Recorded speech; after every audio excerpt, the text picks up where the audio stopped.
volet de notre étude sur la révolution néolithique et la révolution industrielle, on va s'intéresser au cadre temporel et spatial. Mais d'abord, on va véritablement définir ce que l'on entend par ces deux expressions.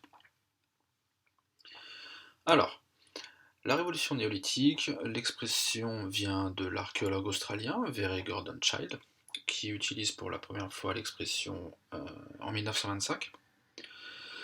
Pour cet archéologue, la révolution néolithique désigne une transformation, un changement qui s'effectue aux alentours de moins 8000. Et pour lui, c'est une transformation d'une société humaine qui pratique la chasse, la pêche, à une société humaine qui pratique l'élevage et la culture. En même temps, de ces changements dans les modes de production et de consommation, il y a aussi des changements en termes d'occupation de l'espace, on y reviendra, dans la mesure où on passe de sociétés humaines nomades à des sociétés humaines sédentaires qui se regroupent en village. Au niveau de la révolution industrielle, l'expression elle a trois origines. Elle est d'abord utilisée pour la première fois par Adolphe Blanqui, c'est un économiste. Il l'utilise dans un ouvrage qui s'intitule Essai sur les progrès de la civilisation industrielle en 1928. Il a vraiment, lui, une analyse économique, il analyse les modes de production, les circuits commerciaux qui se développent. Elle est reprise ensuite par Friedrich Engels, dans un ouvrage qui s'intitule La situation de la classe laborieuse en Allemagne. L'adjectif ici, classe laborieuse, est intéressant parce que lui, il se situe selon une analyse plutôt sociale. Il étudie par exemple les rapports de domination et les nouvelles catégories sociales qui émergent au XIXe siècle. Mais vraiment, c'est Arnold Toynbee, un historien, qui popularise l'expression, et c'est là qu'elle va rentrer dans les cercles savants, mais aussi dans les cercles plus populaires vers la fin du 19e. Voilà. Pour ces trois penseurs, en fait, cette expression désigne les transformations des modes de production, c'est-à-dire le développement du machinisme, l'exploitation des énergies fossiles, le charbon puis le pétrole, et même si on l'a dit, avec Engels, il y a aussi la modification des rapports sociaux. Alors, intéressons-nous maintenant au cadre temporel de ces deux révolutions. Premièrement, pour définir ce que l'on appelle la période néolithique. Alors, la période néolithique, elle se situe après ce que l'on appelle le paléolithique, c'est-à-dire l'âge de la pierre taillée. Vous avez un exemple ici, des pierres qui sont taillées grossièrement, qui étaient mises au bout de morceaux de bois pour écailler des peaux de bêtes, pour tuer des bêtes également. Ce néolithique, cette période néolithique, elle se situe avant ce que l'on appelle l'âge du bronze, c'est-à-dire une période où les sociétés humaines pratiquent une première métallurgie à partir du bronze, c'est-à-dire un alliage de cuivre et d'étain. À noter dans cette frise chronologique que l'on fait référence au mésolithique. Alors c'est pas une période à proprement parler, c'est plutôt une sous-période du paléolithique avec les premiers éléments, les premiers développements de formes d'agriculture. En fait, le néolithique désigne la période que l'on appelle l'âge de la pierre polie. Toujours des pierres qui sont utilisées comme des outils, toujours au bout de morceaux de bois, généralement cette fois-ci non plus seulement pour la chasse, mais aussi pour l'agriculture, et on voit que on a un savoir-faire qui est beaucoup plus élaboré avec des pierres qui sont polies, c'est-à-dire tout simplement qui sont frottées très longuement sur des pierres beaucoup plus dures pour enlever de la matière.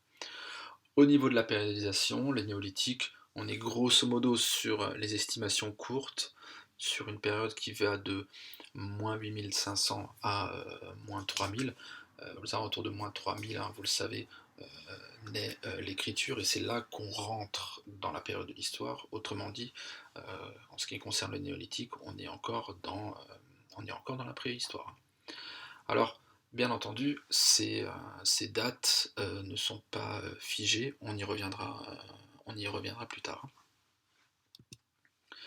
Au niveau du cadre temporel de la révolution industrielle, grosso modo, on est sur un 19e siècle, mais un 19e siècle un petit peu élargi. Généralement, on a tendance à faire débuter la révolution industrielle par la mise au point de la machine à vapeur, par James Watt en 1769, mais des recherches récentes, de nouvelles approches historiques, étant donné que les études sur la révolution industrielle ont été considérablement renouvelées depuis une trentaine d'années, voire un petit peu plus, et aussi durant les 10 dernières années avec de nouvelles approches. En fait, la révolution industrielle pourrait naître dès les années 1730 au Royaume-Uni avec ce qu'on appelle le domestic system, c'est-à-dire tout simplement le développement de l'activité textile dans des ateliers domestiques, c'est-à-dire à la maison, hein, généralement chez des paysans qui utilisent une espèce d'instrument mécanique pour tisser afin d'avoir une activité complémentaire, notamment dans les périodes où on ne peut pas pratiquer l'agriculture, en automne ou en hiver, par exemple. En fait, on a coutume, et vous le savez sans doute, de diviser ce que l'on appelle la révolution industrielle en deux périodes. La première révolution industrielle, là on est essentiellement sur de l'activité textile, mais également de l'extraction minière.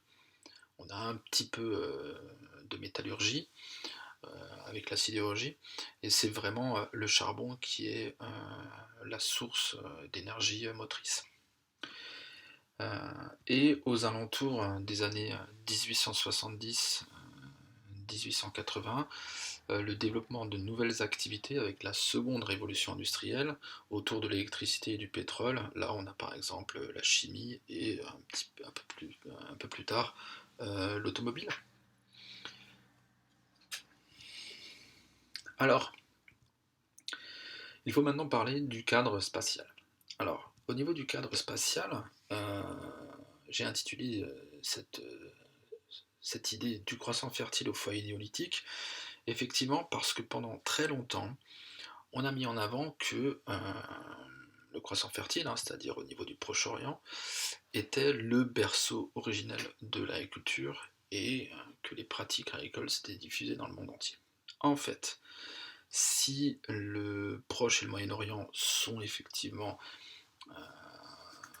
sont la région du monde où l'agriculture est née en premier, en fait, des recherches récentes montrent qu'il faut plutôt parler de foyers néolithiques, c'est-à-dire qu'à différents endroits du monde, en Chine, en Afrique, dans les Andes, au Mexique, en Amérique du Nord, on a eu des foyers où se sont développés à peu près à la même période, hein, aux alentours de moins 9000, moins 8000 jusqu'à moins 1000 ou moins 2000, des pratiques agricoles autour de plantes différentes, et que en fait ces épicentres de l'agriculture ont essaimé des pratiques dans un environnement proche. Si on prend l'exemple du croissant fertile, on a eu des pratiques culturelles et agricoles qui se sont diffusées vers l'Europe, vers l'Arabie, vers l'Inde. Si on prend l'exemple du foyer andin, on a eu, comme vous le voyez, des diffusions vers le sud de l'Amérique latine, ce qui concernerait aujourd'hui l'Argentine actuelle ou le Pérou actuel. Au niveau du cadre spatial pour l'industrialisation, véritablement, le berceau, c'est le Royaume-Uni. Comme je l'ai dit avant, aux alentours de 1730, euh, véritablement, l'industrialisation au Royaume-Uni, ça va être la fin du XVIIIe siècle, et une transmission du phénomène industriel, premièrement en Belgique, là on est aux alentours de 1820, la France, vers 1830, et un petit peu plus tardivement, aux alentours de 1860, on a un développement du phénomène industriel en Allemagne. Donc au début, c'est vraiment un phénomène européen, ça il faut bien l'assimiler, c'est ce qui va d'ailleurs permettre la colonisation, hein, cette avance technique, cette avance industrielle va faciliter la deuxième phase de colonisation européenne au XIXe siècle.